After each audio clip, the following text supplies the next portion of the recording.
when people are talking about Jimmy Garoppolo being the starter, everyone kind of cherry picks this stat.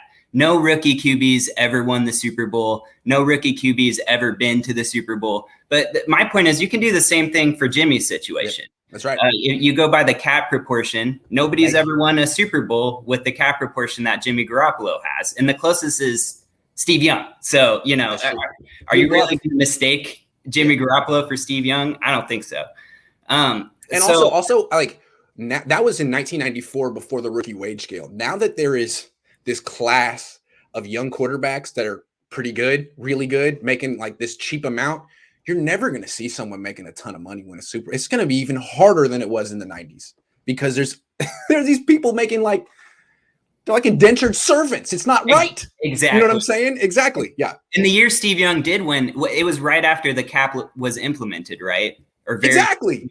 So the league hadn't really adjusted. Now, there's all these ways to get ahead, anyway. Exactly. So, yeah. And, the other thing we've been talking about a lot this season, are the 49ers a Super Bowl team? Do the fans think we're going to win the Super Bowl this year? It doesn't really matter what we think. What matters is, does Kyle Shanahan think that this is a Super Bowl team, that they're going to win the Super Bowl this year? And he absolutely does. He's going to try and go out there and win every single game. So then the question is, who's the guy who's going to give you the best chance? And I think Kyle Shanahan's really going to approach it that way. And the most talented player. Exactly. How about that? And once Trey Lance is out there doing everything that Jimmy Garoppolo can't, I think it's going to be pretty obvious. And I don't think Jimmy Garoppolo is going to be on this team week 1. I'm with it. I think so too. I think the thing is, fans haven't seen it yet. The players and coaches have seen it. And what are they saying? Everyone's talking about him. Like when OTA started, they were all talking about Jimmy. Now they're all talking about Trey. When fans see him on the field for the first time, it's going to be hard to go back. Just like when Kaepernick went in for Smith. It was just you saw what he had to offer. I want to watch this every weekend. This is so much more fun than that. Sorry, I'm in. So fans don't quite understand yet, but yeah, that's going to happen. Awesome. Well, hey, thanks for the time, Grant. I had a lot of fun. Great call. Where are you calling from? Wait. One more thing. Oh, I'm calling from Spokane, Washington. I grew up in Pleasanton, California originally, but I'm up here now. But red and gold, Tom, dead and cold, baby. Thanks, man. One question. My fiance wants to know why you're called Iggy. Oh, yeah. I should explain that every once in a while. I have an older half brother who's 12 years older than me. So when I was 1, he was 13.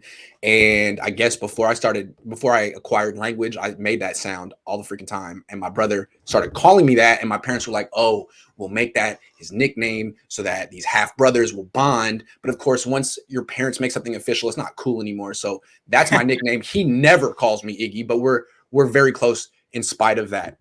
That's the stupid story. Awesome. Very cool. But everyone that I grew up with calls me Iggy. And it's like when people call me Grant, they're like, who is Grant? So, yeah. He's the best sportscaster in the Bay. Yeah. Hey, last night I was at dinner with my wife in Alameda, and we're just outdoors in like a little alley, and someone walks by and goes, Grant!